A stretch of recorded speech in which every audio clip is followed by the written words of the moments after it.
Estamos ya en el tercer y último vídeo dedicado al diseño de situaciones de aprendizaje. Hemos visto ya en el primero de los vídeos dedicado a esto cómo podríamos decir diseñar una especie de esquema para poder atacar el diseño, ¿verdad?, de la situación de aprendizaje. Después os he mostrado en el segundo vídeo cómo queda diseñada esa situación de aprendizaje en función de ese esquema y de aquello que yo quería evaluar con la situación de aprendizaje. Y por último, este vídeo, que prometo que va a ser más corto, lo único que va a hacer es tener en cuenta cuáles son los aspectos normativos a tener en cuenta en el diseño de la situación de aprendizaje. Es decir, cuando tú vayas a hacer este diseño, vayas a tener en cuenta estas situaciones de aprendizaje, siempre tienes que contextualizarlas y justificarlas. Además de que tienes que registrar o tener, digamos, en cuenta en esa situación de aprendizaje cómo vas a evaluar no solo lo que se obtiene de la situación de aprendizaje, los aprendizajes que se adquieren, sino también la propia situación de aprendizaje que has diseñado y su implementación en el aula. Todo esto que te estoy diciendo ahora lo vamos a ver en este apartado que habría en el menú, ¿verdad?, en el cual se va, podríamos decir, navegando en la situación de aprendizaje. Yo lo he puesto en último lugar simple y llanamente pues para que me quedara al final de la secuencia de vídeos. Entonces, si clicamos sobre esto, verás que se abre. Voy a ocultar el menú para que se vea mejor. Y entonces lo único que he hecho ha sido tener en cuenta, como digo, los apartados, ¿verdad?, que debe incluir toda situación de aprendizaje. Por un lado, los datos identificativos de la situación de aprendizaje. Por ejemplo, cuál es el título, la etapa para la que va dirigida, la materia, ¿verdad?, involucrada en esta situación de aprendizaje, que podrían ser varias materias, pues habría que ponerlas aquí. Y por último, el curso. Dentro de la etapa, el curso para el que está diseñada. En mi caso, pues tercero de la ESO. Una vez que tengo esos datos identificativos, fíjate que también voy a tener en cuenta los aprendizajes que quiero que vayan a estar, digamos, presente en esta situación de aprendizaje, la relación con el currículo y en lo que sería el perfil de salida de los objetivos de etapa.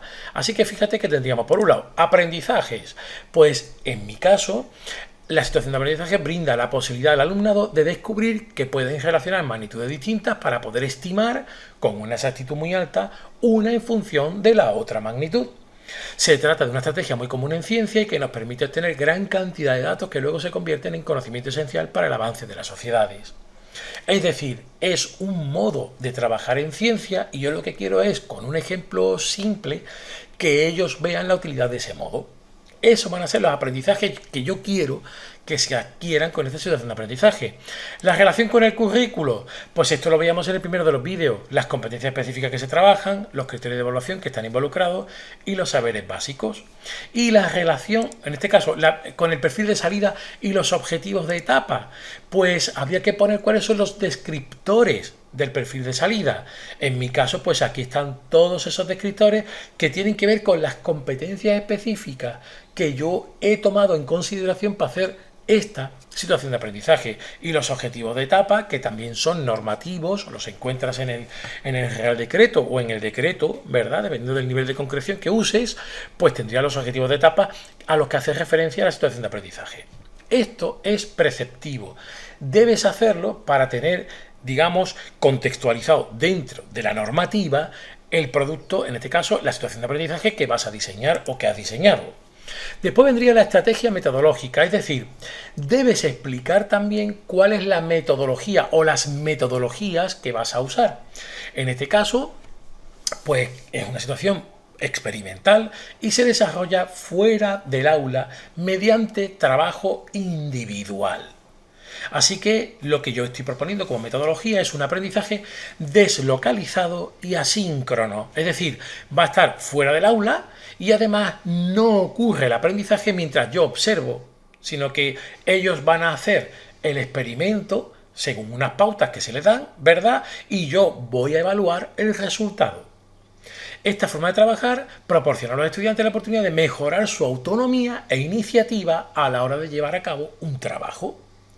La situación de aprendizaje está diseñada para que los estudiantes la tengan que entregar dentro de un plazo de tiempo acordado e incluye todo lo necesario para que puedan resolver las dudas que les puedan surgir. Yo en el primero de los vídeos decía que iba a haber a disposición de los estudiantes dentro de la Moodle un foro de dudas, pues eso también está. Podríamos decir que entra dentro de lo que sería que es deslocalizado y asíncrono, ¿vale? Porque las dudas se resuelven cuando, digamos, en un plazo de tiempo, el alumno tiene la duda, la plantea y tú la resuelves dentro de un plazo de tiempo, no de forma automática. ¿Cuál es la evaluación de los aprendizajes? ¿Cómo los voy a evaluar? Bueno, pues el producto evaluable, ¿vale? Que se va a evaluar es el informe científico, está en formato digital y para que sea evaluado ha de ser entregado en el plazo establecido y siguiendo las instrucciones que se detallan. Por ejemplo, una de las indicaciones era que tiene que estar entregado en formato PDF y tener menos de 5 megas. Eso, cuando se explica a los estudiantes, hay que dejarle claro que si no cumplen con eso, no pueden entregarlo. Moodle selecciona el tipo de archivo y el tamaño máximo. Entonces, si te van a entregar uno que sea en formato de, yo qué sé, de OpenOffice y que tiene 10 megas, pues no pueden hacer entrega. ¿Vale? Y por último, tendríamos las técnicas e instrumentos de evaluación que vamos a usar. En este caso, pues va a ser la rúbrica de evaluación lo que yo voy a usar para recoger los datos, es decir, el instrumento.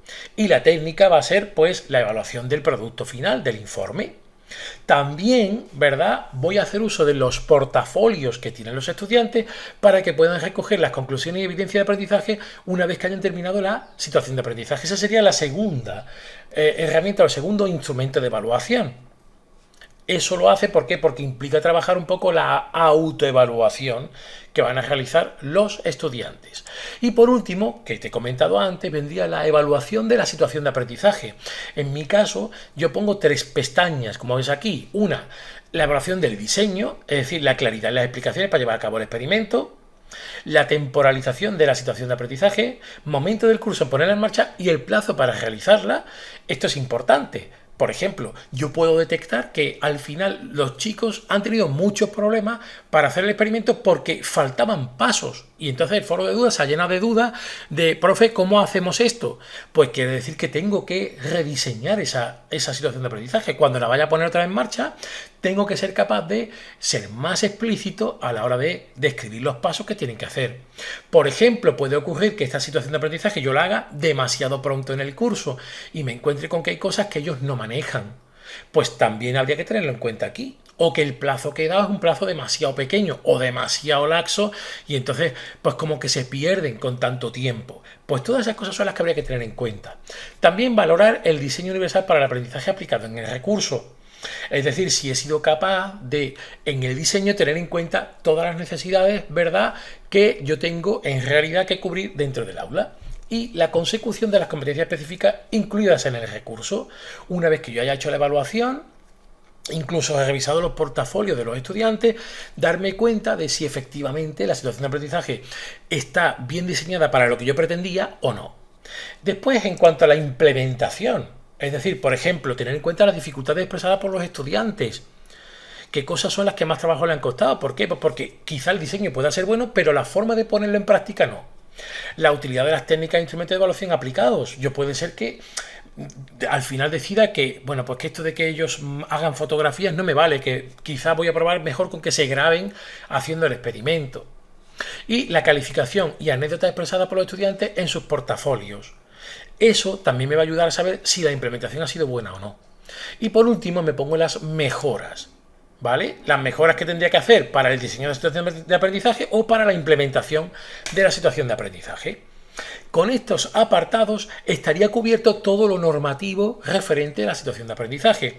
Yo insisto, esto no quiere decir que sea mucha burocracia. Para mí, yo no me lo planteo como burocracia, me lo planteo como una forma de yo aclararme con mi situación de aprendizaje, es decir, dónde la enclavo dentro del currículo y después cuál es la metodología que estoy aplicando. Si mi situación de aprendizaje, por ejemplo, es un desastre, pues yo lo primero que haría sería medir o repasar la estrategia metodológica.